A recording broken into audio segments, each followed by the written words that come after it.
Welcome back to Newsworthy Live. Welcome back to Steve, since he's back from vacation, at which point he grimaces. He's obviously not that happy to be, not saying you don't enjoy the audience and you don't enjoy doing the podcast, but apparently doesn't stack up that well to being on vacation. All of that's true. Here's the catch. What's that? I can do all of this while sipping drinks on a beach somewhere. Very true. So, with that being said, if you like our show, click on whatever you're listening to. Amazon Music, iHeartRadio, Podbean. If you're listening to us live, like it, share it, and that helps us grow. It helps us expand, and that helps me get closer to being able to do the show on the beach. There you go. I like that. We can be like Snoop Dogg. Yeah, with his little mini slim cans. Drinking? Slim cans, Corona. That's right, Corona. Not the virus, the beer. Corona on the beach. So, we have wine today, Jerry. We do. I'm not for sure why. I'm just glad we have it. Oh, well, because I'm back and I missed this last week. And we went over 900 downloads while I was gone. That's fantastic. Another good reason. Speaking of, we are narrowing it, and you and I had a conversation yesterday, I think it was, about we're about to hit a huge milestone. We've been kind of celebrating each 100, or what, 100, not 100. Can you guess what state we're from? We've been talking about, celebrating every 100 downloads that we get, and we're pretty proud of that. But man, we're almost to 1,000. We're almost at 1,000 downloads, and that's just awesome. We got to figure, and with y'all's help, we want to do a really special show, something during the show, for you guys, something. Email us some great ideas. If you're in our live chat, send them to us on live chat, and I swear, Jerry, I will keep the transcripts for you this time, I promise. I thought you was going to promise something even better. I do not. Going to promise that there would be no feet pics in the emails sent. Oh, well, we remind me, I got something for you here in a second. Please don't. I'm not going to remind you for that. Oh, no. But send it to our email, which is Newsworthy with Steve and Jerry at gmail.com. Yeah. Also, today, I just opened the email, or I opened the Podbean app, and we got congratulations from Podbean for 2 new milestones, according to them. 20 plus hours of live streaming. I listened, Jerry, have you listened to any podcast yet at all? I've listened to several bits and pieces. Have you listened to a complete podcast yet? Of any, not even hours? Not hours. None. Mercy. Ain't nobody got time for that. Lots of people have time for that. Podcasts are good. They're our friends. I drove all the way to New Orleans and all the way back from New Orleans. You know what I listened to the entire way there and the entire way back? Podcast. Really? Yeah, different folks. And it really helps me, I think, or I like to think, helps me develop us a little bit, because one of the ones I listened to were brand new, just like us. And they had the same hiccups and headaches, just like us at the very beginning, which made me feel really good. Now they're up to like 300 episodes. So, they're getting paid to do this, and they're having a great time, and they got it figured out. So hopefully it doesn't take us up to 300 episodes to figure it out. Especially at the rate we're going. That'll be a few years. Oh, geez. But also, Podbean congratulated us today, and this one's the most important for me as far as the early things that we've gotten accolades for, if you will. Yep. We've had 100 plus listeners in our live stream. That's just huge. That's somebody actually not just downloading this for a second saying, hey, these guys are whack and bailing out. These are people that actually spend a little time with us in some form or fashion. And And you can't mention that without giving kudos to Double Infinity. Double Infinity, the OG from episode 1. Mochi's Munchies. Yep. Those two are always there. Kevin Fuller's been with us here Several recently. So a lot of good things, and we appreciate that. We got a lot of folks. Some of our biggest growth in our podcast, which still blows me away, is California and Florida and dude, it's your New York City. It's your liberal slant on all these issues. It's bringing people in. My liberal slant. Your liberal slant. Woo, okay. It's got to be what it is, don't you think? No, I think what it was is last week I scared them, and they're all going to start moving inland now because of the big glacier that's melted. You were right, by the way. Yeah, 10 I looked feet. it up. I'd never heard, and I'm much more of a believer in global warming than you have been over the last several years, and I talked to you about it.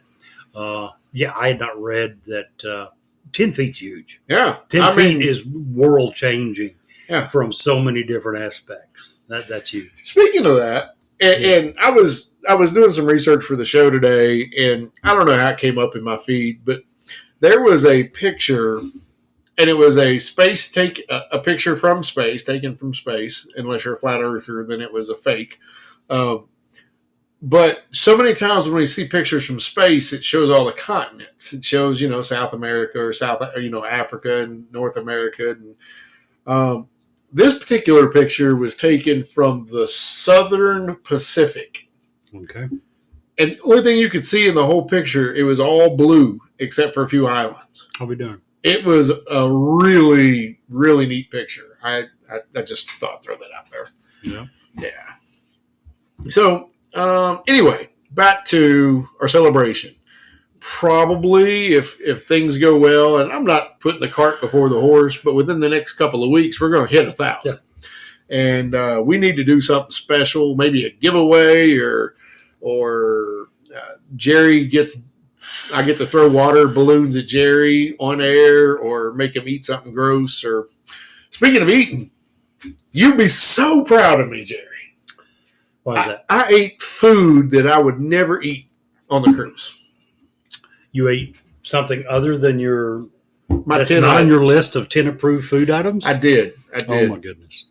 I had escargot. Really? Now that one, wouldn't have thought that. Me either. But I just sucked it up. Hey, Double's with us finally. Welcome in, Double. Had escargot. It tasted like a rubbery mushroom. I wasn't that impressed with it. I'm not a escargot person. I had wild boar. And? It was delicious. Probably by far one of the best things I actually ate on the whole cruise. Awesome. I wish I could have had a whole meal of just that. It was delicious. What else did I have? I've had it before, and I thought it was okay. So I think the secret there is probably the way that it was prepared. It was done as an open slider, and it had apple slaw with it, which I never had that either. So I chopped that one up. Yeah. It was good. Just lots of good stuff. The vacation from the very beginning to the very end was amazing. Awesome. No worries. Much needed. Double, you just joined us. We are celebrating with wine tonight. 20 plus hours of live streaming. And the more important one of the two, we have 100 live listeners as of last week. So, which she is a huge part which you are a huge part of. Thank you very much. Just want to say that. Whew, that's a lot of talking. Why am I doing all the talking and you're drinking all the wine? I don't understand. Because I've got this figured out better than you do. Well, I will add that we are drinking a new wine. Yeah, please tell them about the wine. Yeah, it's Gallo Family. It's cheap. That big bottle was $10. $10 for a bottle of cold, sweet red. Yeah. So, what can go wrong? So it's not Stella Rosa. It is Gallo. It is good. I don't think it's nearly as good. It's good. I like it. Is it to the level of Stella Rosa? No, I still think Stella Rosa is far and away the best that we've had. But, it's still good, sweet red wine. So we're going to take that and be very happy with it. Glad to have you back, bud. We missed last week. The people downloading the episodes didn't. We were fortunate enough a couple of weeks ago to have Clay Davis with us on a Sunday afternoon, and we went ahead and recorded the episode for last week. And I uploaded that a day late, but got it uploaded. And but we're certainly glad to have you back. I'm sure you wish you were still on vacation, but we are glad to have you back. So, Jerry, usually I ask how your week was. Don't think I really need to when It you was- just got back from your cruise. amazing. Really want to do a quick shout out to Crystal Hobbick. She covered me while I was gone with all my real estate deals and did a fantastic job. I don't know if she listens to the podcast. I'm hoping that she doesn't, and if she does, and if she doesn't, hopefully she does soon. But thank you very much for allowing me that opportunity. So, Jerry, Yeah. we all have that favorite teacher Okay. growing up. Who was your favorite teacher? Carol Shear. She was my high school math teacher. She was known to be one of the hardest teachers in our high school. Had a name, I thought, of being a mean teacher. Very tough.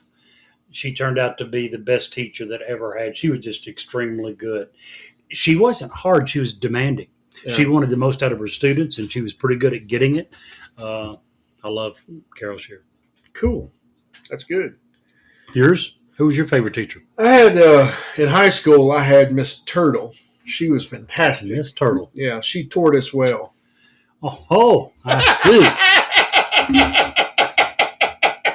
Fell right into that one, huh?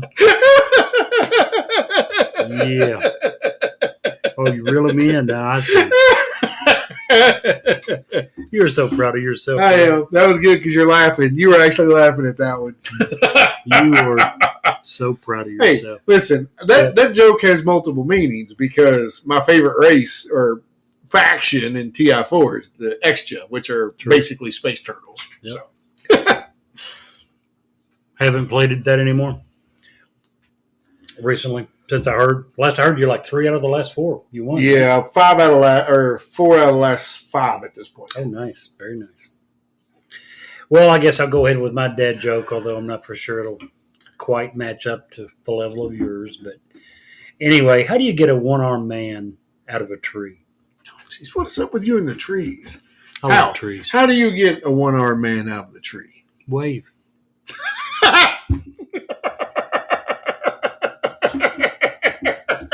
I don't know. Apparently mine, at least you thought it was good. That was good. That was wonderful. Thank you, Double. She loved my joke. She was applauding That me. was one of the better ones you've had. I've got to admit that. I must say. Oh, man. I do agree. So how was your week? It was very good. Very hot. But I wasn't here. Exactly. Yeah. I looked in the mirror. And that was Oh. Yeah, it was very warm.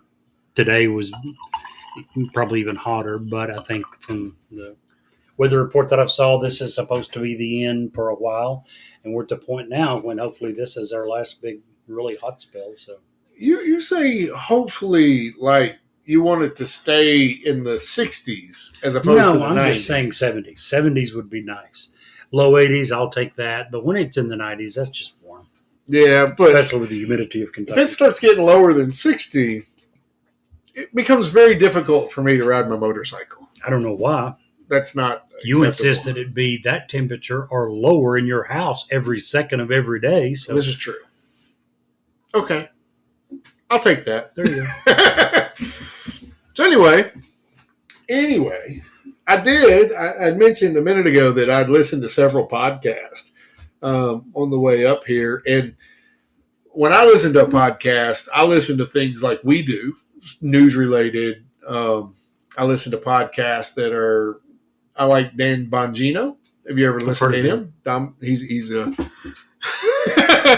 yes, it was Double. She says that it was hotter than Satan's ballsack. It was I like it. very hot. Listen to Don Bongino. I like him a lot. Jesse Waters is a little fringe for me, but I like it. He's very Little fringe? yeah, he's a little fringe. and I also like, but what I really sink my teeth into when it comes to podcast are rabbit hole podcasts, conspiracy Surprise, theories. surprise, surprise. Surprise, surprise, surprise. So pretty much from Hattiesburg, Mississippi to home, I listened to this one podcast that was all about conspiracies. And it was like old school conspiracies and new conspiracies. How did you get Robin to agree to this for that many hours of conspiracy? She's not Trevor- really a conspiracy theorist person, is she? No, but headphones. Okay. Put those in. I'm going to listen to this. I'm driving. Makes sense. Yeah. And actually, that's not really a big issue because when we switched out, I'd listen to her stuff. So it all worked out.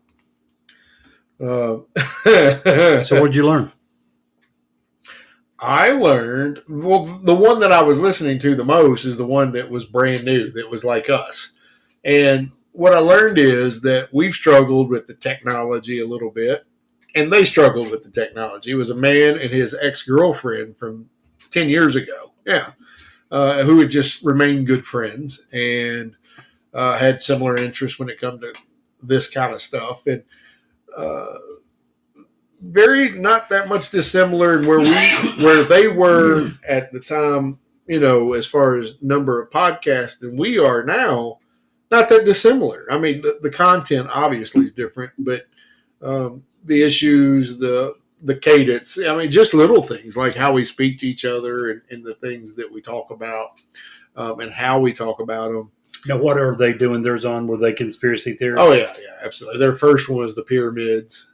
And I actually very much agree. Jerry and I we may have to do a podcast one day down the rabbit hole about the pyramids because even consider that really a conspiracy theory. Well, there's so much of that to this day is unknown. We don't know how they did that. Right. And part of the conspiracy, if you will, air quotes, is that aliens. Aliens has one thing. That's one aspect.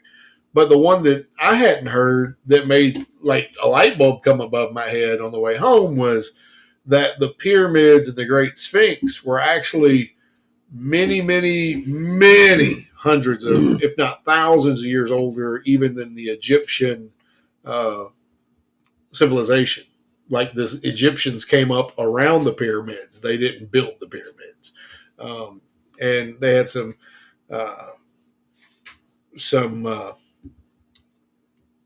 interesting ways of testing because the only way that they can't carbon test the stone, it's stone. There's no carbon, but they were the only reason that they're attributed to the Egyptians is because of the materials around the building materials around the pyramids. Gosh, I'll get it out in a second. Were dated to the area and the time frame of the Egyptians. Yeah, the area, the location is the biggest reason that it's attributed to the Egyptians. Right. Is it's in the middle of Egypt. Double doesn't agree with me. I would tend to think that's pretty far-fetched as well. I mean, if you try to say that the pyramids in the middle of Egypt weren't built by Egyptians, you're going to have an extremely tough time trying to prove that. Right. I'm not, listen, see? See what? I didn't say I agreed with all of that. But what they were attributing it to was the fact that there are pyramids in similar locations, similar structures, There's no similar structures. Not to the Great Pyramid. Not to anywhere in the vicinity of that magnitude. That's why it's one of the seven wonders of the world. If this was in 3 or 4 countries, we would be like, oh well, they knew how to do it then. This has never been done before with the lack of technology, the lack of machinery that we know they didn't have in that day and time. It's never been done anywhere else ever. The one thing I'll add there, just while we're on it, is that today's time with everything moving our technology, it would still be tough. We couldn't do it physically. We couldn't lift the base stones. We have no way of lifting the base stones of the Great Pyramid, period. There's not a crane or a power or anything that we have that could move those pyramids. Period. Which makes you wonder how in the world did they achieve this? And furthermore, it makes you wonder if how much knowledge has been lost from then to now. If they Right. knew how to do that, what else do they know how to do that has since been lost? Right. Well, I mean, even some of the hieroglyphs in there, and people can look at and see what they want. But some of those hieroglyphs are dead on a freaking helicopter. I don't care what you say. They're dead No, on a not tank. dead on. No. Show me What? one. I'd be happy to. After we do the show, show me one that's dead on a helicopter. Yeah, all right. There's some that, if you had the right amount of acid in your system, you could probably conceive how it could be a helicopter. But dead on, I think that's a bit of a stretch. No. There's some that I've heard many people say, and this is where the alien thing comes from, that looks to be a floating ship in the sky. And yes, if you tilt your head a certain way and the sun is at a certain angle, it's possible that you could see something. That's a helicopter. That is a spaceship. And that, my friend, is a tank. I don't care how you slice it, see it, and I'm not on acid. Dude, send me a link to that. I want to take a look at that. But yeah. In fact, that's not just a helicopter. That's an Apache helicopter. I'm just saying. Not even close. You're wrong. So, All right. tell them what we're going to talk about this week, other than conspiracy theories that if you have to do huge amounts of LSD to be able to see the right We do helicopter. not have to do a huge amounts of LSD to see anything. You're the one that knows all about that. By the way, real quick, what I was going to tell you a minute ago. Sure. Directly across from my hotel in New Orleans, I look out the window, and what do I see? Apache helicopter. We're sorry. past the Apache helicopter. Jeez, Keep up, You Jerry. didn't tell me that. Whew. This big, beautiful heart, neon. And I'm like, Neon heart. well, that's interesting. And I'm Expect like, that to be in Vegas, not New right, Orleans. right. And I get to looking. I put my glasses on, my spectacles, because I can't read the small writing down above the door. And it is the areas, as far as I know, I didn't see another one anywhere around me. Wonderful massage parlor. And I was thinking, did Jerry book my hotel? Because I don't think he did. But it was It would definitely. have been easy to tell if I booked it. You should have went and simply asked or tell as required. I did. They And? said no and tell Jerry to stay away. We don't like what he did last time. I didn't say they always liked it. I just said this the way it should be done. Oh, man. All right. Whew. All Our right. topic: Our topics today are addiction. addiction, addictions, plural, Yeah, addictions plural, definitely. more than one. And the addiction I'm going to cover today is probably, in my opinion, the biggest addiction we have in America that's not green. And by green, I mean money. Anyone who says that America isn't addicted to money, I have a whole list of things and arguments that would prove you wrong. So taking money out of the equation, because that would be an entire show for both of us, 3 or 4 parts. I want to talk today about our next biggest addiction in America. Would you have any idea what that would be? Want to guess? Now, you know the answer, so guess wrong, because otherwise it makes for boring radio. Knowing you, it's probably something really stupid like foot picks. No, that is definitely something that I will leave to your expertise, and I'll take your opinion. Also, by the No. way, if you have feet pics, please send them to our email, newsworthy with StephenJerry@gmail.com. Attention, Jerry. I'll just add, it's quite okay if you do. Thanks to Steve mentioning this very same issue several weeks ago, I am unfortunately no longer able to check our email and will never again be able to check it. Thanks for that. No, Jerry, it's not feet pics. Sugar. Sure. Good old cane sugar. Not only cane, but all forms, right? All forms of sugar. We have unfortunately, over the years, have developed with, and I'm trying to think of the best way to put it.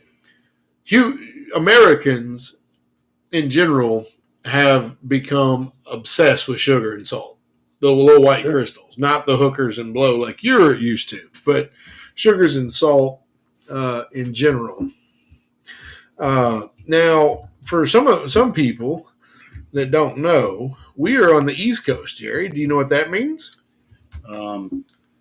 We're quite some distance from the West Coast. That's exactly what that means. Good job. What that means is if you're east of the Mississippi in America, you get your sugar from South America for the most part. Cane sugar, it's processed there, it's brought up here. That's what we have. West of the Mississippi, they usually use a product called a sugar product that's made from sugar beets. Sugar beets? Beets. They look like huge, massive sweet potatoes that are the size of NFL footballs. They're huge. Okay. And what they do is they take them and they press them and then that that sugar, that drainage is what they dry out and refine and make into sugar for the west side of the United States.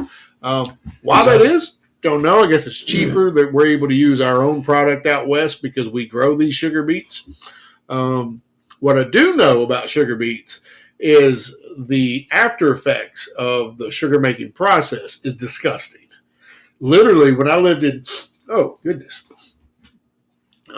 I lived out in Colorado, my allergies just decided welcome back to Kentucky because they just kicked in like right then. In Fort Morgan, the town that I lived in, was a great town. You would have loved it.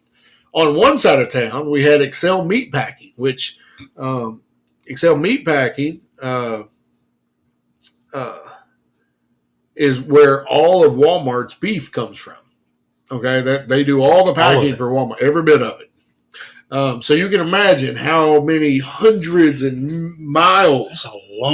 That's not central to the U.S. at all.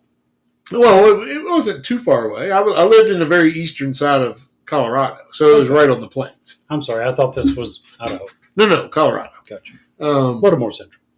Huge, for as far as your eyes could see were these pens of these cows, right? Okay. So they had that on one side where the stockyards were and the actual cows. Right. On the other side, you actually had the meat packing plants.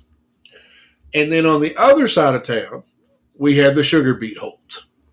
And basically, they would take these sugar beets and they would just do all the processing and then just stack them up and let them rot. And they would rot until somebody came and hauled them off because they would feed them to, guess what? Some of the livestock. Those people would come over, pick up the sugar beets and take them and mix it up into the food, and that's what they would feed them. So that town smelled really good in the summertime. I'm surprised that was allowed. You would have thought that would have been a public nuisance that wouldn't have been allowed, especially, if you're talking about the magnitude that I'm thinking of, that would have been a horrible smell. Oh, it was a horrible smell. Can't imagine that would be allowed in most towns. So where do you think China came from? Or China. I think I gave it away, didn't I? Actually, it's not true. Refined sugar actually started in, any ideas? No idea. India, believe it or not, 2,500 years ago. Long time ago. Then it spread to China, west toward Persia, the Islamic worlds, and then finally reaching the Mediterranean, which is where it came to us. To digress for 1 second. Sure. The sugar from beets, sugar from cane sugar. All natural. Either one better, worse? Nope. If you put them side by side, you would probably be able to tell the difference. Well, I didn't figure you could tell the difference. I did think maybe that there would be, due to the different chemical composition, there might be some differences in the way the body's able to break it down and use it or whatever. No difference at all. Not usually. Not any that I'm aware of, yes. And let me just say before we go any further, I think most sugar is bad. Even real sugar, if you have to have sugar, get some real sugar. But in a human body, most sugar is bad. We're not designed to use it well. We don't do the things back in the 50s and the 40s when we worked all day and farmers would have some sugar in their tea, they were burning that off just as fast as they were putting it in. Our bodies today are. You're talking about processed sugar, not natural sugar. I'm talking about any sugar. Really? You're talking yeah. about beef? You're talking about milk? Milk is horrible with sugar. Loaded No. with sugar. You're saying that we shouldn't eat meat. We shouldn't drink milk. Why would I say that? You're just saying it's not good for us. I'm saying that if that's the only place you're getting sugar, that's great. Added sugar is where I'm coming from. There you go. Natural and added, even if it's a product that doesn't necessarily have sugar, even if they add real sugar to it, it's still not that good for you. It's more than you should have. But especially when you get into the added sugars, which is almost always that I'm aware of processed sugar. Oh, sure. They're not adding natural sugar. They're adding processed sugar. I agree with Double Infinity. If you just have milk and you drink a small cup of milk, you can literally taste the sugar in the milk. You can. Especially if you're not living on a very high sugar diet. Right. You're absolutely right. Right. And for years, I never drank milk. I only drank chocolate milk, which added what? More sugar to it. So. Really? I never heard you say that. What? You went for years without drinking milk unless it was chocolate milk. Yeah. Why? I didn't like it. Well, I'm not surprised. It wasn't on the list of 10 approved foods. Yeah. I'm also agreeing with Double on this. I prefer almond milk. Or I prefer some sort of soy milk. Anything but regular You all milk. can I'm have not it. a fan. Oh, yeah. That'd be great. More milk for me. Almond. Huh? You can't say more milk for you. More almond milk. Yeah. Have you Milk, seen, if you just use the one word by Listen. itself. Yes. Have you seen how small the udders are on an almond? I don't know how they get that Part out of my there. problem with the whole product. Ain't nobody got time for that. It's a whole lot of milking. I'd love to see the facility. So anyway, as someone who just came back from a few different countries, the one thing that blew me away was the size difference between Americans and some of the countries I was in. Full-grown men were half my size, most of the places I was at. And I'm not by any stretch of them. I'm a kind of big dude. I weigh 260, but comparatively speaking, I was a big dude. And I would just see we had some pretty fairly rotund folks on our cruise. And when on this one particular place in Belize, one of those guys were in front of me, and it was just like everybody who was working, all the locals, just stopped and looked because they just couldn't believe how big this gentleman was. And it has to be because of what we eat. Yeah, Sure. absolutely. But it's all of it. I mean, the amount of processed foods that we eat as Americans is just unbelievable.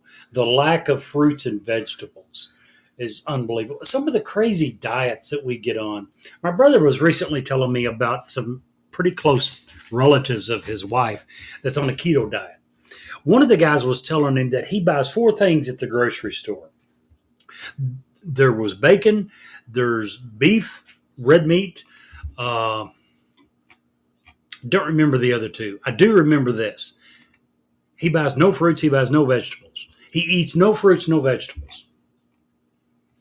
Wow. Isn't that stupid? You want to know the really crazy part? His wife is a nurse practitioner and has been for her entire life. We're not talking about uneducated people that don't know better. His wife is a what are health they professional. doing to supplement the nutrients that they're not getting from their very limited diet? More bacon, more beef. That doesn't provide all the nutrients you need. More bacon, more beef. That's so stupid. Exactly. I just don't understand how any of those diets are I agree. sustainable. They're One of not. our counterparts who used to be a radio personality out of Louisville, Okay. his name's escaped, Leland Conway, who lives in Colorado now and has shows out in Colorado.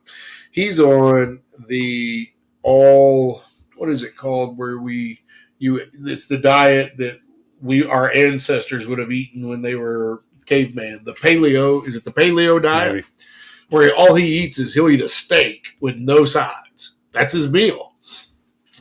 Those aren't healthy. None of those. I can't imagine that being healthy. No offense, It is. Leland. If you ever pick up our show, I tag him in our show a lot. And we do have listeners in Colorado, so maybe he's checking us out. But Can't be healthy.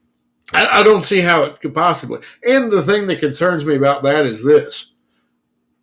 Back then, the average life expectancy of a human was like Way lower. 30. First of So- all, back then they weren't eating just steak. Right. First of all, back then, very, very few people in the world, and especially America, ate beef at all.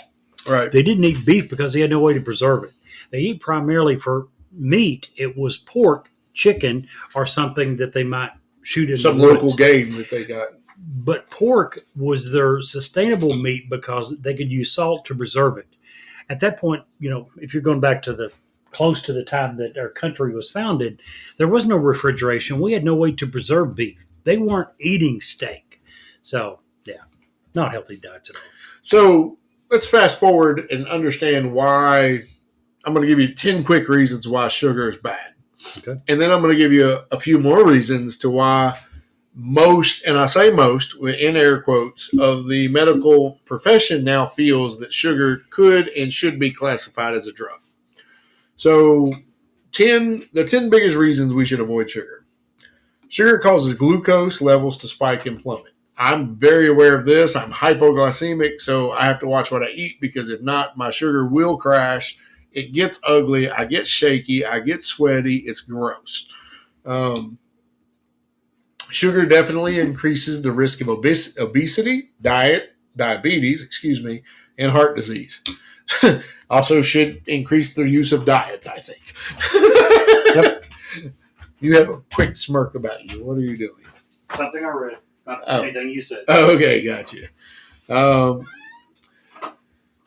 Your immune function and how well your body intercepts and gets rid of bad things Right. is decreased with your higher sugar increase, which is why a lot of normal things affects diabetics a lot in a very different way.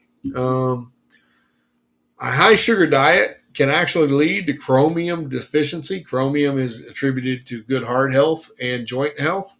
So there you go. It absolutely 100% along. And this one to me is where it comes into the next three are right there with smoking. Okay. Sugar will accelerate how fast you age. Your skin, how you look, the more sugar you have, the older you look. Causes tooth decay. Goes without saying. We've learned that since we were little. The more sugar you eat, the more fast you're going to be putting in those dentures. And more importantly than that, it causes tooth decay and gum disease, not because it alone directly affects the enamel or the gums. What it does is it feeds the bacteria that cause plaque, and that plaque is what destroys your teeth. Also leads to heart disease. This is the one that Double will probably agree with, is sugar affects cognition in children, their ability to focus. They can't focus, and what they do focus on, they can't conceive the concepts as quickly. It also increases your stress, just like cigarettes. I never believed that while I smoked. That I always thought, Seen the opposite, right? yeah, I I'm always stressed, assumed that I'm I'm stressed. I'm gonna go have a smoke. I'll calm down. It's It the actually increases your stress level, and sugar's That, by the same way, is one of the reasons that the tobacco industry originally began to face a lot of problems politically and began to see laws take place that limited their advertising. At one point, Camel Cigarettes with, what was the guy's name? Joe Cool. Joe Cool advertised, have you had a stressful day? Smoke a Camel. They were advertising that this would help you reduce your stress level. And it actually increased When your it hypertension. was known at that time widely that it would increase your blood pressure, it would increase hypertension, it would increase stress. So, yeah, that was one of the early reasons that, and also one of the reasons they lost a lot of lawsuits, because it was easily proven that they were falsely advertising their product. And the number 10 reason, and this is the one that kind of blew me away a little bit. I didn't realize it did this. Sugar will take the place of important nutrients that you've already eaten. Meaning, the sugar in your system will find your blood will kick out the nutrients that it likes because your system likes the sugar better. So even if you are trying to eat a healthy diet, you are taking your vitamins, saying your prayers, and doing the Hulkster thing. If you're offsetting that with sugar, your body's going to choose the sugar over the nutrients, and that's one of the primary reasons it's considered that these people consider it a drug. Yep. Anytime your body or a rat will take the good stuff over or the bad stuff over the good for the pleasure, that's going to.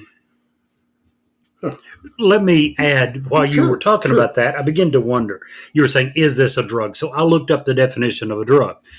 And here is what the definition of a drug is as a noun: a medicine or other substance which has a psychological effect when ingested or otherwise introduced into the body. That's exactly what you just said. Yeah. When your body is saying, hey, I like this better than this, give me more of this, Yep. it certainly has that psychological Yep. effect. And it also affects the limbic system, which is the same system that nicotine is known to affect, which means every time you eat sugar, it creates more receptors for sugar. More of the Which is- pleasure receptors. Yes. Exactly.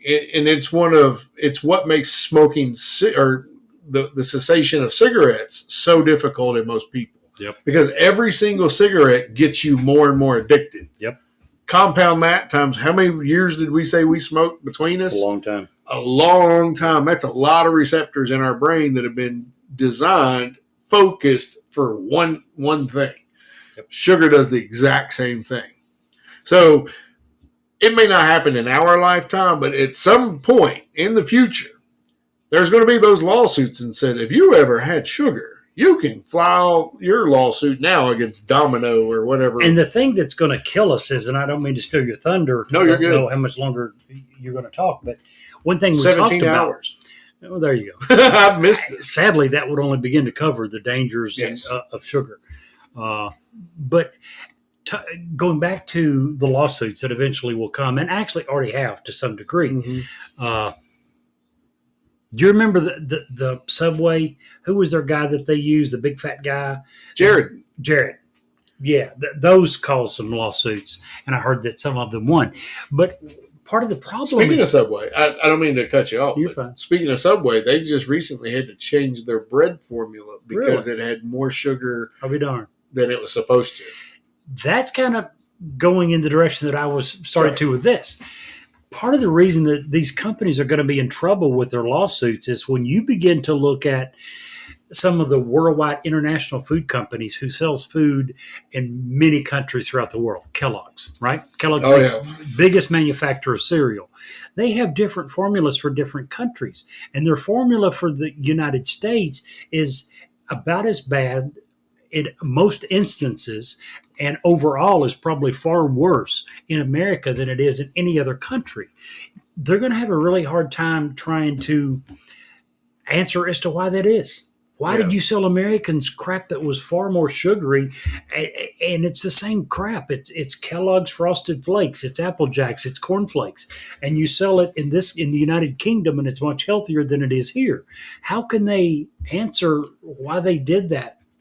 And at this point, Jerry, we're only talking about natural sugar. We haven't even got into the fake stuff yet. Which is where the really bad, scary stuff is. Or even as an example of just what you said, Mountain Dew sold in America versus a Mountain Dew sold in Britain. Right. In Britain, it has, and I'm not going to read all the ingredients, but it has one type of sugar, natural sugar. That's it. In America, it has 3 different kinds of sugar. Sugar, high fruit, fructose. Thank you. Corn syrup and corn syrup. 3 different sugars, same product. Probably couldn't tell them apart in a taste test between here and Britain, because our government allows that, basically. And it must be cheaper. That our government should be more like Britain's? No, I'm saying that the way we approve or disprove certain foods should maybe we be don't more do like that. Britain. We don't disprove any foods. Exactly. So are you saying that our government should start a process where if you wish to sell any food product in America, it has to be pre-approved? No, I just feel like that's not fun. That's bad. Jerry's over here reeling me in. He's sucking me in because he knows it. He knows I'm about to get get heated. Here's another example. Yes. Heinz tomato ketchup. Sure. In Britain, it has tomatoes, spirit vinegar, sugar, salt, spices, herbs. That's it. Right. In America, the same ketchup has tomato concentrate, distilled vinegar, high Fructose, corn syrup. regular corn syrup, sugar, salt, spice, onion powder. You know, I bet if we went and asked a group of, excuse me, if we were to go ask a group of 6, 7, 8, 9, 10-year-old kids, here is what this product is made out of in what, United Kingdom? Yeah, that's who we're Here's using. what the same product is made out of in the United States. Which do you think is healthier? I would guess that 90% of them would say what's made in the United Kingdom. Because it has a smaller list. And it's a list of products that they can pronounce. Right. It's a list of products that they're familiar with. It's Right. not a bunch of chemical crap that they've never heard of. A minute ago, I jokingly acted like I was ruling you in. Kind of, but kind of not. Here's my point. If the government has a purpose, how in the world is it not to try to help the health, help extend the lives of its citizens? I think our government should do more along what they're doing in other countries, which is to begin to regulate and say, you don't need to put all this chemical products in our food. You're not doing it over here in this country or this country or this country. Why are you doing this to our people? I got two things real quick. You and I have a mutual friend, Jamie. She absolutely, and I can't disagree with her at all on this particular issue. One of my favorite things to eat is instant roast garlic potatoes. Okay. Oh yeah, I love them. They're add a couple cups of water, stir it up, it's good to go. Right? Can't pronounce half the crap on the back of the warning the ingredient label. Right. Jamie won't cook that. If she can't pronounce something on the label, she doesn't buy it. There you go. And I can't disagree with that after doing the research for this and that. That's probably the way to go. Yes. If you can't read it, you can't pronounce it, it probably isn't for you or meant to be in your body. Which unfortunately means that if you're not going to make homemade products, if you're not going to make homemade mashed potatoes, where you go to the store and buy a bag of potatoes And cream. and add some milk and some sour cream or whatever, not only is it mashed potatoes, it's most things. You probably are not going to be able to buy the shortcut version in the store. Absolutely. Again, it's what they've been telling us for years. Stay away from the processed foods. Yep. Go Absolutely. with natural. And it goes back to the thing we were talking about the government a minute ago. This is the one thing that you and I 100% agree with. And if you want to start the process of Americans eating healthier, you start with the poorest of the poor, the things that you can control. And now you ask a politician, they say constitutionally they can't. I think that's a BS answer. If you are utilizing EBT, there is zero reason you should be able to buy processed foods on an EBT card. In fact, I think you should get bonus money for buying healthy food. I mean, healthier food is expensive. I don't know why that is. But if you go and try to buy a bag of potatoes and some cream to make your mashed potatoes, you're spending 4 times the money for buying a cheap pack of instant mashed potatoes that I like. And that's just not right. I don't even know why you like those. I just have never. Here's why. Here's an admission. It's quick. It's easy. If now we're not doing a podcast, we're just going to put our hands over our podcast ears.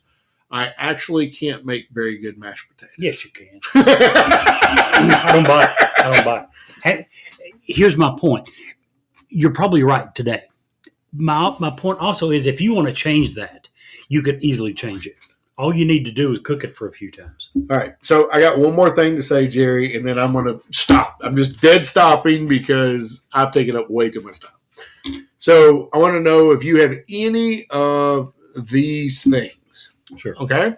Increased cravings in regards to sugar. Sure. Impulsive buying or eating. Sure.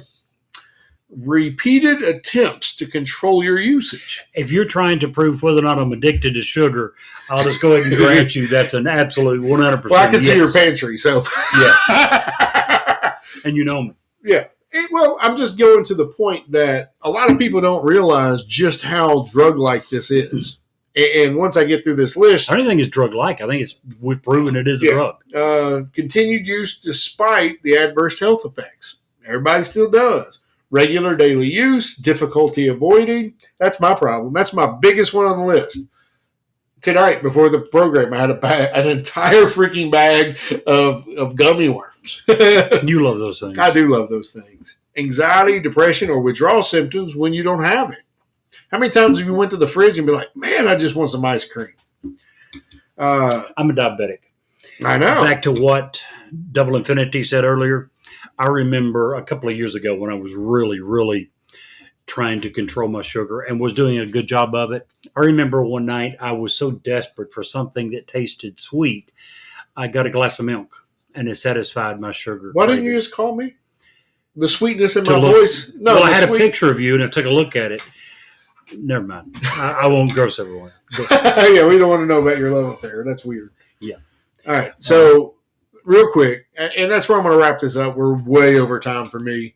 Thumbs up, thumbs down. We need to hear more about our addiction to sugar. And will it matter? Probably more, but you and I disagree a little bit. We've been hearing this for a long time. I'm in my latter 50s. When I was a kid in school, they were teaching the food pyramid. And guess where sugar was? At the very top, that little bitty, teeny tiny point. They were saying sugar should be up here. Your sweetness, your dessert should be up here. So for 50 plus years that I know of, they've been teaching this is not good. Do we listen? No.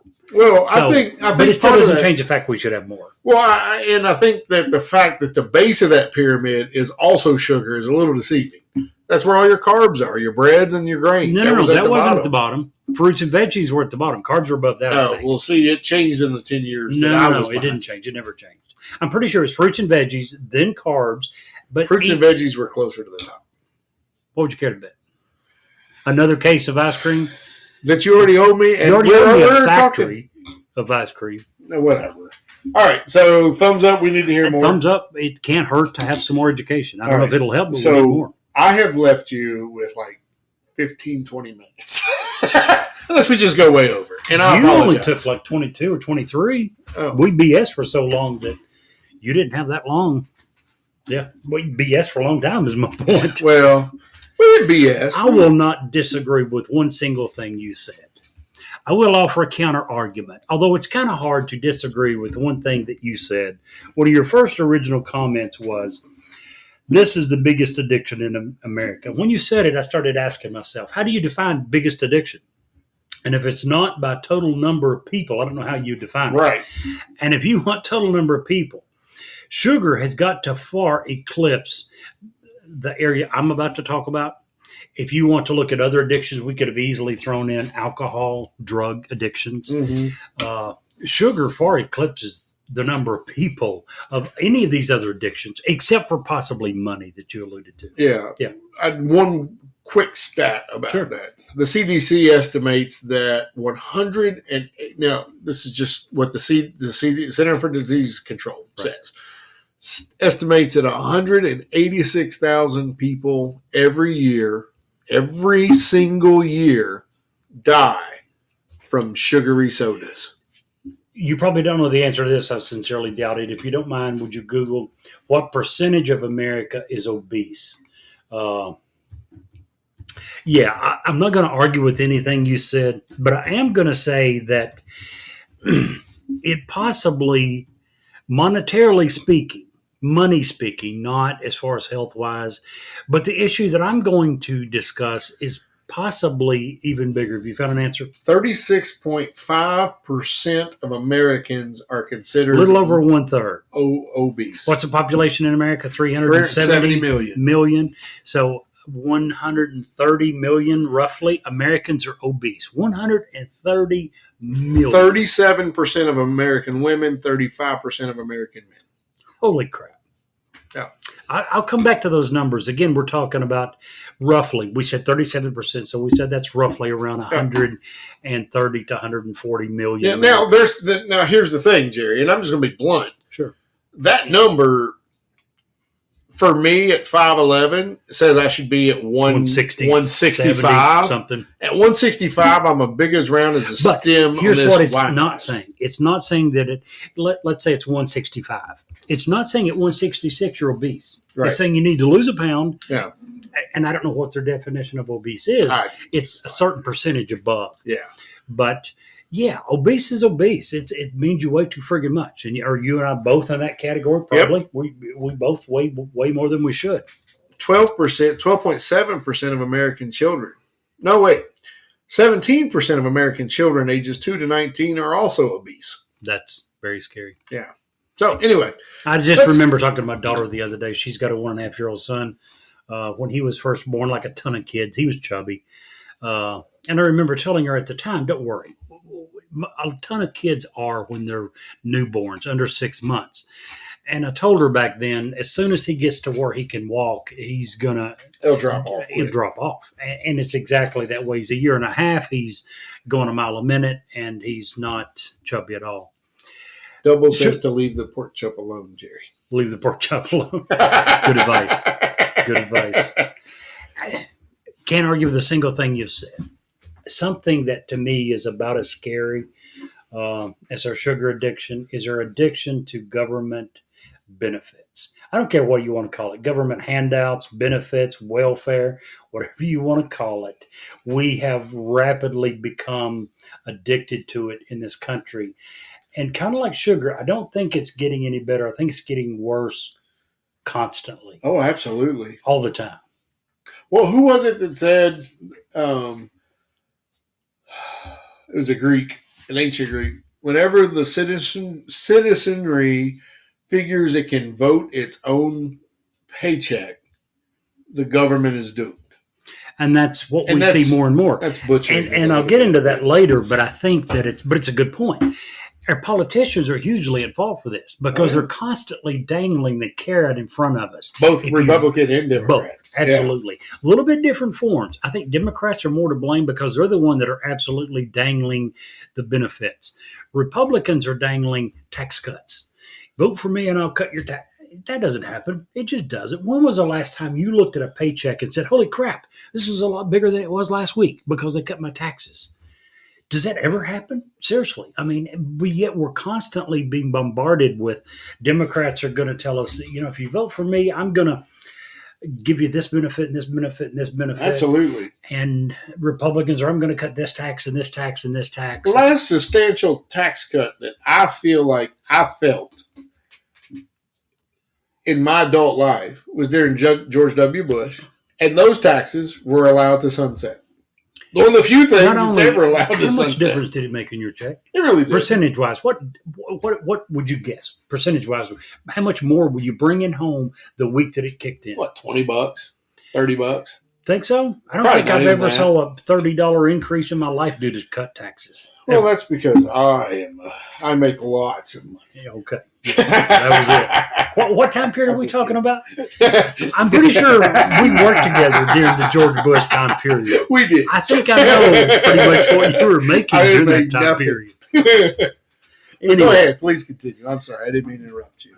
Yeah. It's a huge part of our national budget. In federal year 2021, United States government spending on welfare, if you combine all of it, federal, state, and local. I do have a question. Sure. In your research, is this including Social Security? Because I don't SSI, Social Security insurance, yes. Social Security payments that are paid. Obviously, the biggest part of Social Security is, when I'm working, they're taking X amount of money out. Right. When I retire, they pay part or in some cases even more. They begin to give me a pension, if you will. Right. Social Security insurance is different because it's saying that we're going to give the blind, the old, the sick. Sure. Social Security everybody's going to have that particular net. SSI is welfare. Yeah. Social Security itself is not because that's a I just wanted for myself. It's not included in these numbers I'm going to give. That's what I was Social Security insurance is because it is a welfare program. Social Security is not. Would you care to guess in the year of 2021? And again, these numbers are not finalized. They're guesstimated, but they're going to be pretty close. How much money do you think we spent in America? federal, state, and local, in welfare benefits last year? In the entire government, our federal government. Federal, state, and local welfare benefits. $5 trillion. Well, thankfully, it's nowhere near that. Less than half that. $2,397 billion, or $2.397 trillion. Now, in 2000, welfare was 4.1% of GDP. Anytime you're going to compare numbers, you have to have something to put it into context. When you're talking about nationally, there's no better way to compare it than GDP, right? Right. Or gross domestic product. Total of everything coming in. Right. Right. In 2000, welfare was 4.1% of GDP. In 2021, it was 10.4%. Wow. More than doubled. Yeah. More That's than insane. Doubled. Now, if it doubled, it would be 8.3. It's 10.4. how much of that is directly related to the COVID? Some, but not a lot. Okay. A far bigger percent of it is related to Obamacare, affordable ACA. Gotcha. That cost a ton of money. Now, Sure it did. We're going to go through the list of the biggest parts of welfare and how much each of those cost in a minute. It's hard when you begin to look at that list for most of them, not all of them, but for most of them to say, you know what, we don't need that. Most of them you look at and you think, well, I don't know if the number's too high or not, but we probably need that. Some of them is just too high. But Obamacare, Affordable Care Act, to me was something that was needed. It finally made it affordable for people who are retired, for people who work like yourself. I don't know if you do it, but you are in real estate. So the company you work for doesn't give you insurance. Now at least you have a way to go get insurance. Right. There's tons of small business employers. I don't know, your wife, she works for a vet. I don't know if he offers insurance. There's a ton of small business people who don't. So for these people, because it would, yes, they can't too afford expensive. it. So for many of these people, it was a question of, do I have insurance or do I not? I think it was time that America at least did that. Even so, it's incredibly expensive. Yeah. Well, just speaking strictly of insurance, we were probably the only first world, and I'm using air quotes, country in the world that didn't offer it. Yes, we were far and away. Yeah. So you can say it's a ton of money, it's too expensive, it's not needed. You can say whatever. Now, we've talked about the fact that its percentage of GDP more than doubled. Let's go into a little bit of history. Any idea when welfare started in America? Do you know? Probably the New Deal. You're right. Exactly. FDR in 1935 with the New Deal Act began welfare as we know it. It didn't exist in America before that. Before that, if you were hungry, you were probably in trouble. Now, the Great Depression caused a lot of communities, cities, and in some cases states, but very few states. It was usually localities that began trying to offer churches, soup lines, some way to feed the people. Because at that point, there was obviously a ton of good, hardworking people who couldn't find a job that were starving, them and their families. But this all started in 1935. In 1935, as you said, FDR passed the New Deal Act, Social Security, unemployment benefits for poor single mothers. It all started with the New Deal. In 1936, the year after it started, 1936, we had 162,000 families that received support. 33 years later, in 1969, that number had risen to 1.8 million people. Gosh. In 2012, guess. From, again, in 1969, 1.8 million people. Within the next 43 years, in 2012, want to guess how many people? 4 million. 52.2 million people. Holy buckets. Or roughly 1 in 5 Americans receive some form of government assistance. And this is according to the United States Census, where people check the box. Yeah. I receive some form of government assistance. Wow. So 52.2 million people in 2012 were saying that I received some form of government assistance. And there's some forms, as we'll get into in a second, that very few, if any, people realizes truly is welfare.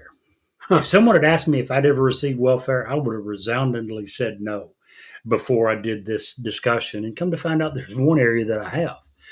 Uh, the biggest areas is, I think it's 13 different groups that they divided into. And I'm going to forget number one. We're going to come back to that later. SNAP is number two. SNAP is food benefits.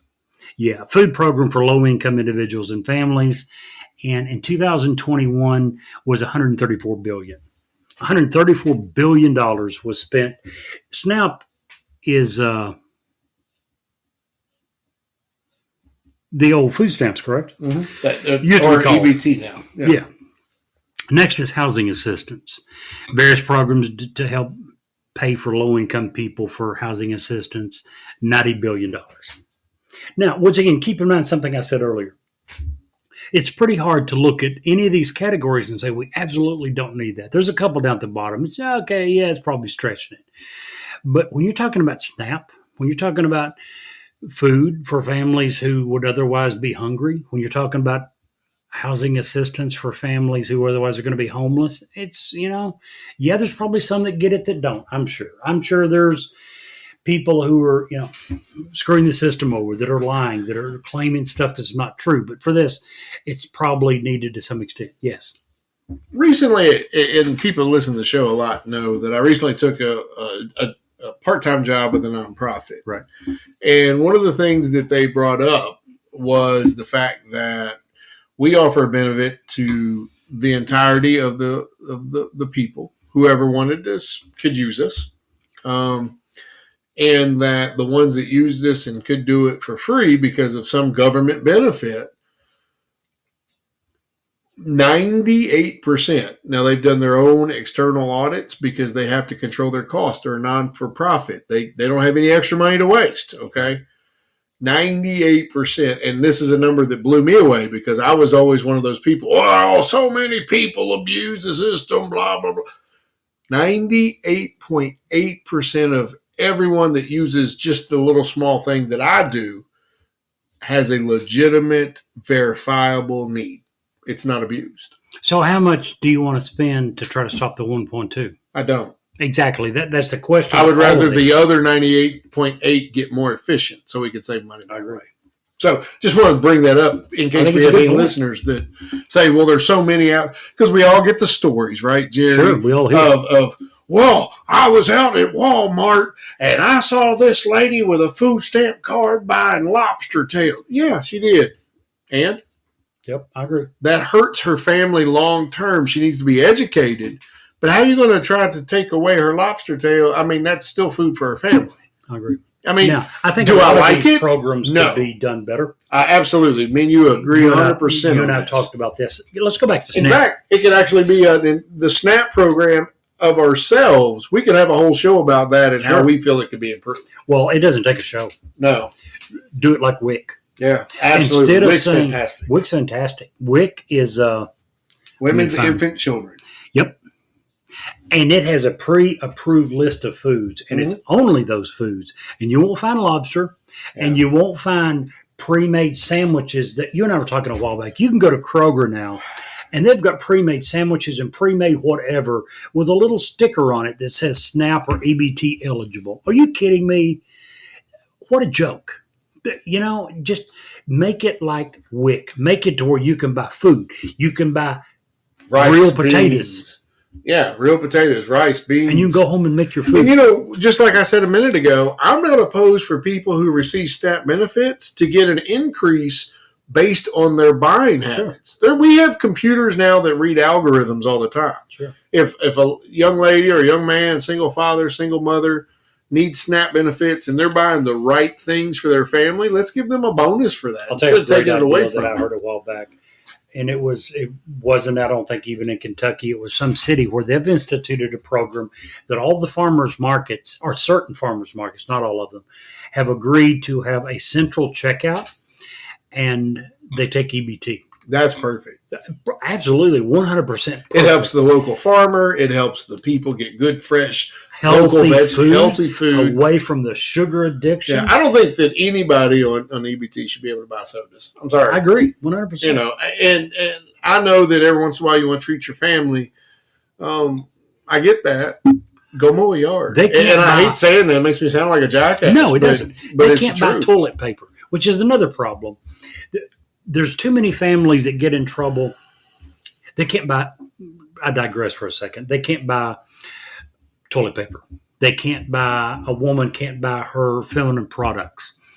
They need some cash. So in many cases, these people will go sell $100 worth of SNAP benefits for $50 cash, so they can have a little cash to go buy the stuff that they can't buy. And that has to change. That's a hole that needs to be fixed. We have a system that is designed to keep people on the system. I'll get into that more in a minute. Oh yeah, please do. And don't let me stop you. Keep trucking. I'm sorry. Next, SSI, which is cash paid to low-income, disabled, blind, or senior citizens. $58 billion. And again, that's a form of welfare because that is not dependent upon how much you paid in. You get a certain percentage back. When you retire and you get Social Security, don't get me wrong. I'm not by any means trying to suggest that that is a form of welfare. It's not. You, in most cases, way more than paid for your portion that you're going to get back. I'm talking about SSI. That is a form of welfare. TANF. Cash paid to families as a transition from welfare to work, which I actually like. Anytime you're talking about a short-term, limited time period transition to work, I like. Can I interrupt you for 1 second, Jerry? And I got to tell this story because people out there may not understand, may say, well, how can you say that, you white privileged silver spoon person? Isn't that always the argument? It is. Left? And let me explain something. I was raised on welfare. I was raised on food stamps and did those things for my mom. Hey, Sally over here has $50. If you'll buy, I helped with those things so that we had the things that we need. So I speak from somebody who was raised in that system and knows that for the first 2 weeks, because of a lack of education, a lack of budgetary understanding, you eat like a king for a week. You eat like a prince for 2, and you starve like a pauper for the next 2, okay? That's how the system really works. So I just want to point out that if people out there say that stuff doesn't happen, it does happen. I also want to point out the fact that that gives me the understanding to be able to speak on this with some authority and with some education. So just want to let that know. I'm not just some guy out here born with a silver spoon, just out here preaching to be preaching. I've lived the life. I know. So, sorry, I didn't mean to interrupt you. No. Child nutrition, school lunches, breakfast, after school, reduced or free lunches. Cost $26 billion. And, Jerry, I got to say, as someone who was born that way, and lived that way all the way up through to when I started working myself, that breakfast, that lunch, that may have been all I got in the last 2 weeks. And I would fight you for that. If you came up, kids always mess around and mess with other people's food or whatever. I literally have fought people for that because that was all I was getting that day. Good point to stop and say, how much of what I have talked about so far do you think is unneeded or unnecessary? None. I agree. None. But maybe we can redo it like we said for SNAP. Well, it's just like I said about the bus thing. 98.8% are using it who need it, but let's focus the money on making it more effective and more useful. I absolutely agree. Head Start preschool programs, $13 billion. I don't know how effective that is. I think it's a good idea. It's basically saying that kids who are from very poor, very low income families probably haven't had the books bought for them, haven't been read to, probably are at a huge disadvantage educationally entering the traditional school system. So let's try to give them something to help them get caught up. I think that in itself is a good idea. How effective is it? It's not even and I'll just play devil's advocate for a second. Sure. It's not as much about those kids as it is the kids that did have that the books bought and the parents that read to them. because in kindergarten, when those kids are ready to go and start learning their actual ABCs and starting to do all this stuff, schools always teach the lowest common denominator. That's the unfortunate part of how schools work. So these kids who didn't have pre-K and don't have parents that are educated or care or understand how important that is. Or in some cases have the time. Or have the time because they're both working 2 jobs to put food on the table. Yep. That helps them get caught up to the other kids so everybody can learn at the beginning. Same level. At the same level. They can go into somewhere close to the same Sure, level. Absolutely. Job training. This is way down the list, $5 billion. If anything, let's pour more friggin' money into that. Absolutely. Come on, guys. If there's one thing that deserves to be on this list, they all deserve. We agreed. Nothing we've talked about so far doesn't deserve to be on this list. And job training could double the money. If you want to talk about something that will pay for itself, job training, let's get them back to work. Teach somebody a skill. Yes. It goes back to the biblical prophecy. Give a man a fish, he eats for a day. Teach a man to fish, he eats for the rest of his life. By the way. Great Chinese proverb. Fine Chinese. Great the Chinese proverb. Bible had it in there. There you go. I'm sorry, you are correct. It is biblical. Wrong Bible. WIC. I love that program. It's simply saying single mothers, pregnant women, young fathers. I participated when I was a single dad. Single parents, I should have said. Yes, and it's only $5 billion. I say only like that's not a lot of money, but $5 billion. Compared to the government speaking and our GDP, that's not a lot of money. Child care, which is usually paid to single, not always, but usually single parents who are trying to transition to work, and they give them some child care assistance in the meantime. And I know we're running way over, and I don't really care at this point because this show's important. But here's what I was going to when I was talking about that I was raised in this. Right. I want to use this example. My aunt, who you met. Yes, I know her. This is a perfect time for this, okay? I was raised in a situation where that's all that was expected or wanted, was to wait for that check to come in, those stamp benefits to be activated. And back in the day, it was actual food stamps, which are really cool looking, by the way. I wish I could find a few just to look at them because they looked awesome. But and that was okay with my situation, not for me, but for my mom. That's how she was trained. And for people who don't understand the level of addictiveness of these programs, have never seen somebody be trained to use them the way that most people are. And we'll get into it in a minute. It's not only that, it's the system who's designed to keep you on it. Yes, it is not designed to come off of that crap. No. This is why I wanted to bring it up right now. It'll punish you, actually, for trying to get off of it. Here's exactly why I wanted to bring it up right now. My aunt had 3 beautiful children. Loved her. Loved those kids. They were great. When she had the children, she was married. After the 3rd child, husband left her with the kids. She chose not to sit on her butt all the time and just accept all of this money. She wanted to work. Now she was, poorly skilled, great customer service. So she took a lot of customer service jobs. And what's the problem with customer service jobs, Jerry? Very poor paying. They don't pay very much. No, they don't. Now, she made less money, food stamps, benefits, than my mom did with 2 kids than she could with 3 because she was being penalized for work.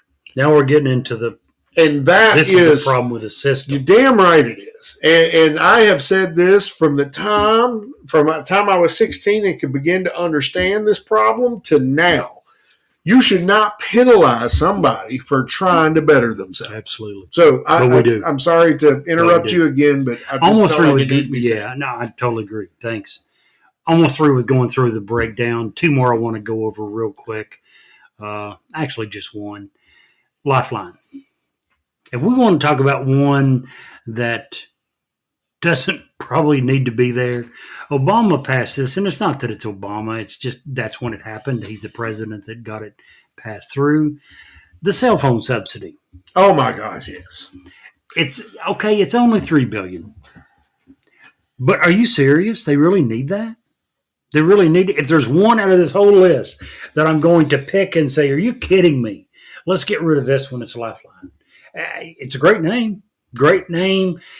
Are you kidding me? $3 billion spent for cell phone service for low income people. I would much rather you spend the same amount on internet for families with kids in school. They need that probably for research, for school, for educational purposes. Tell me, and maybe they're trying to say that this is being used for educational purposes for internet access. Otherwise, I don't know. Cell phone with those services have very limited. If it has Wi-Fi, I can take my cell phone and hook my computer to it through Wi-Fi. Here's my thought on that. If anybody wants a cell phone, that's going to become a priority because that's another addiction in our society. True. Very true. You know what I'm saying? They're going to make that happen. So 100%. Yes, I agree with you. 100%. Now, I'm also addicted to cell phones, by the way. Yeah. As I said, it's hard to argue that most, if not all, other than maybe Lifeline, of those programs aren't needed, especially when you look at poverty levels.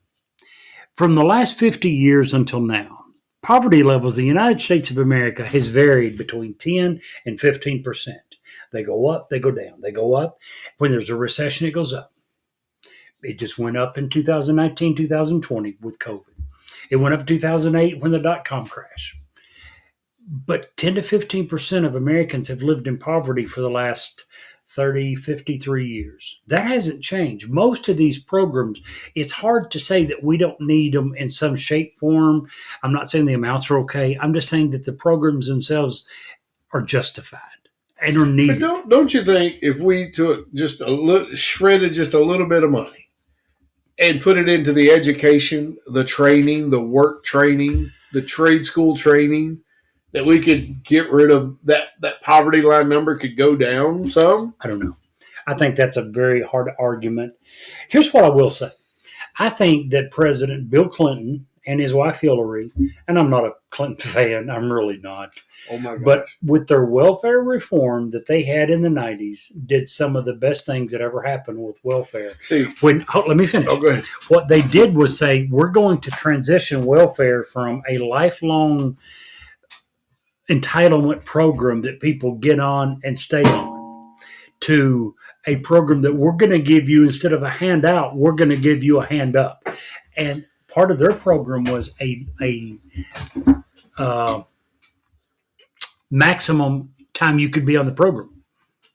It became a limited time program where you had a X amount of time and you had to find a way to transition yourself off. I'm all for that. I'm all for giving people a hand up. I agree with everything you say, except all he did was sign it. That's a Newt Gingrich in the Republican Congress. You're wrong. You're 100% wrong. Sorry, but to bust your bubble, I know you like to look at the black and white, and Republicans do the great stuff. And no, that's not true. Hillary Clinton, we were talking about this a few minutes ago. Melania, what was her big platform she ran on? I have no idea. Child nutrition. Oh, okay. No, that was Michelle Obama. Or, who did I say? Melania. Sorry. Michelle Obama. I couldn't tell you what Melania did. She did bullying. Okay, there you go. Which was so funny. Because of her. Because of her father. Her husband. Could have been her father. She did school bullying, child bullying. Yeah, I'm sorry. But yes, Michelle Obama was child nutrition. Mm-hmm. Hillary Clinton's was welfare reform. This was not Bill Clinton's baby. This was Hillary's baby. Hillary is the one that worked with this and made sure that it happened. I'm not a Hillary Clinton fan at all. Give credit where credit's due.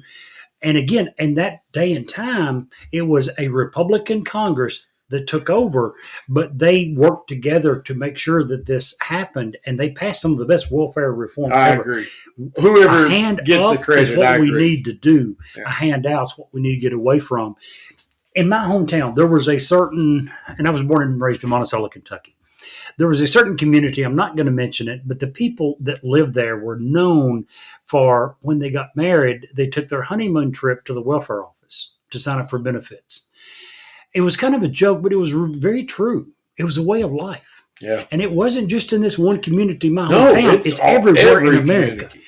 It became a way of life. We have to get away from it being a way of life. And okay, fine, you got laid off, you got a divorce, whatever the reason is. You hit a hard time and you needed a hand up. We'll help you. We'll give you your hand up. What we're not going to do is give you a handout for the rest of your life, your children's life, your grandchildren's life. And I agree with 100% everything you say. Everything you just said. And that welfare reform single-handedly has destroyed the entire black community. Big time. Probably working on the Hispanic community. There's many other things, but that's helped to do it. Well, sure. It encourages people not to be married. It encourages people who are not married and start getting benefits to start having more children to get more benefits while not being married. It contributes to, we could go through a list. It contributes to the number of people we have in jail because they have no father figure in the home. And there's just so many problems that spawn out of that one singular issue. I had a note that really almost absolutely mirrored something you said earlier. We've created a system that encourages you to stay on the system, not to get off of it. Oh, absolutely. Many people can't afford to take a full-time minimum wage job because it isn't nearly as much as their benefits, much less a part-time job, right? Now, we can't expect people to give up $16,000 to $20,000 in benefits, kind of like you're talking about with your aunt. Earned income tax credit, SNAP, housing assistance, child nutrition, Head Start, child care, utility payments, all this. $16,000 to $20,000 in benefits to take a job at minimum wage. It's going to pay them $15,000. Right. We've created a system that encourages people to stay on it. Quote, I'm going to ask you to guess who might have said it. It's now common knowledge that our welfare system itself has become a poverty trap, a creator and reinforcer of dependency. Any idea who might have said that?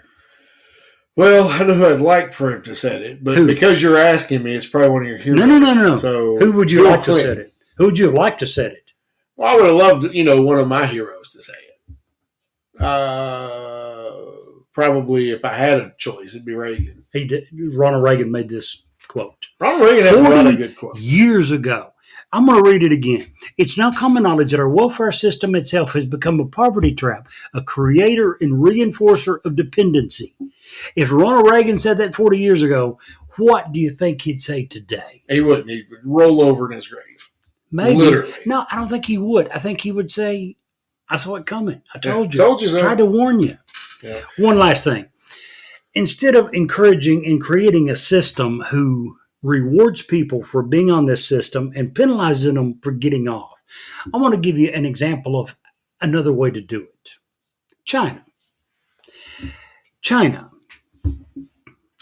had a one-child do what? Before you even started, Double said no, Jerry. Well, she's wrong. China got this one right. Okay. Sorry, Double, I love you, but China got this one right. In 2016, China ended a policy called the one-child policy. Right. You know what that was? Yes.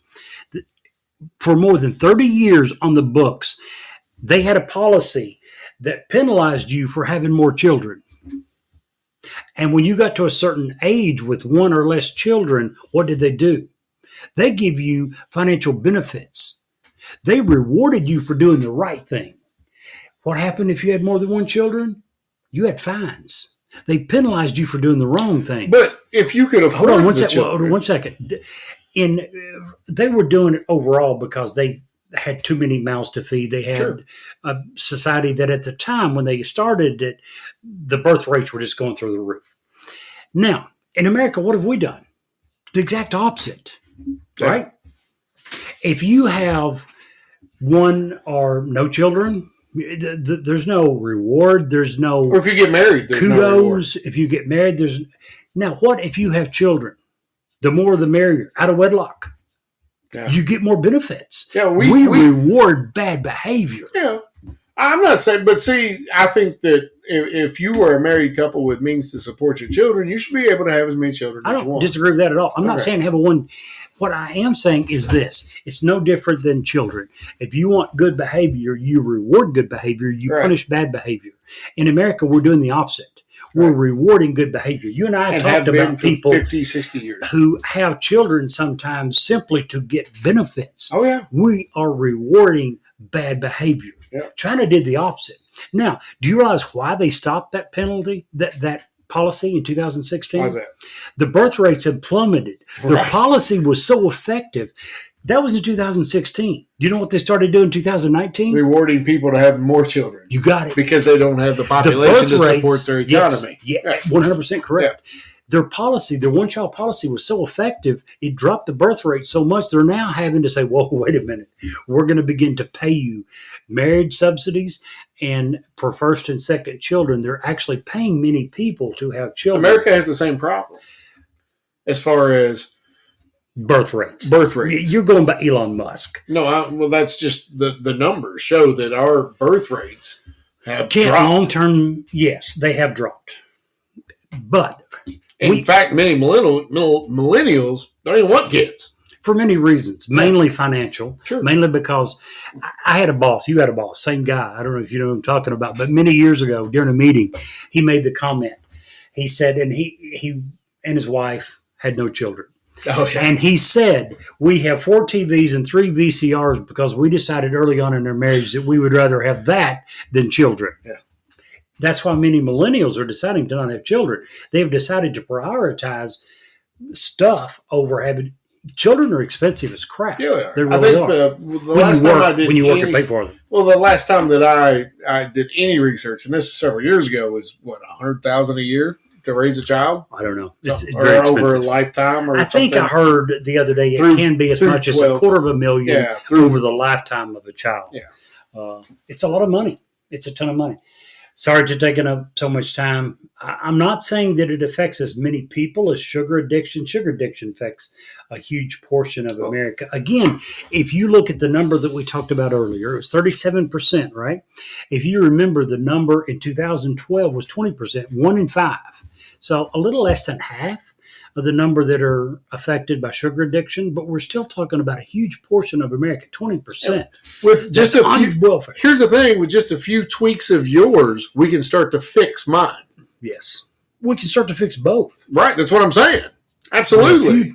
Maybe we do that for another show. Here's what you and I have said for many years. Most of these problems that we talk about aren't easy, but you and I, a couple of stupid Kentucky boys, a couple of little country hicks, we can come up with better solutions in Washington, D.C. with all of their high-paid politicians, their research staff and all that, which tells me what we've been saying for many years is correct. Those guys are far more focused and far more inspired by what does it take for them to remain in office than what do I need to do to fix the problems in America? Absolutely. I firmly believe that. 100%. 100,000,000%. Thomas Massey's been saying that ever since he got to the Senate. And I always attach our podcast to him as well. I forget the politician, but many years back in the formation of our country, some politicians said that a politician does what's necessary to get reelected. A statesman does what is necessary for the good of the country. That was a Chinese proverb. No, it's not. No, it's not. He further went ahead to say, in my belief, again, we're talking in the 1700s. He said, in my belief, in today's time, we have far too many politicians and not nearly enough statesmen. What do you think now? What do you think now? Guys, sorry for being so. No. Thumbs up on that one too. We need to hear more about it. 100%. And both of these addictions that we've talked about tonight, people will look at them and say, "And?" That's the unfortunate part of it. Well, here's why it's not only unfortunate, but here's the deal: how do you fix it? We didn't get into that very much. No, we didn't have time. It's easy. I had a boss told me many, many years ago. He said, I was telling him something that was wrong in the store I was working at. I was an assistant manager. I went to the general manager, and I said, this is a problem. And he stood there nodding his head, and he looked at me, and finally I get through, and he says, let me tell you something. I know what the problems are. I don't need to hear them. I need to hear some solutions. Yeah. So if you got a solution, I'd love to hear it. But until then, I don't really give a crap. Right. That's kind of true with us. It's easy for you and I to sit here and say what the problems are. What are the solutions? We should plan another episode and give solutions. Well, we did Why a not? little bit, a couple of things. We talked about Snap and how to Yeah. make it more like Wick. But for many of these, we had to sit here and say, you know what, these are needed. Now, as far as the long-term solution, you had one. I don't know how effective it would be as far as training to get more people Oh, off yeah. the entire system. That's the only way to fix this problem. You is have to give get more people, off. a lot of these people that get trapped in this system lose the There you one go. thing that everybody else has: What, hope? hope. Yeah, there you go. And I agree. And that's The the train- system's fault. and the training gives them that hope. It shows a light at the end of the tunnel. I don't need this stuff if I can go over here. I and read make 2 or 6 3 figures. things about these programs along the lines of what you're talking about. And one thing I kept hearing was these people who went to training programs and they went for 2 or 3 sessions and the people were telling them how this training was going to help them. And then when it came time for the training to actually start, they were informed that the training program was out of money. Oh, jeez. So there was no more training. Ain't that crazy? That's That- just heartbreaking. But isn't that the government? Yeah. It really is. It is. You're right. It is. Guys, thanks for listening. We certainly Yeah. appreciate it. Sorry for Like being us. so long. I don't think they care. We've had multiple people asking for longer episodes anyway. So there you go. We're making them happy. Like us wherever you listen to us, be it Podbean, Amazon Music, iHeartRadio, Amazon, Spotify, whatever it is. Amazon. Please like us. It pushes us up the list. It allows other people to hear us. Also, with any suggestions for our big, huge milestone that is coming, please save your foot pics for later and send us emails at newsworthywithsteveandjerry@gmail.com. Love to hear them. Show ideas as well. See you guys next week. Take care, guys.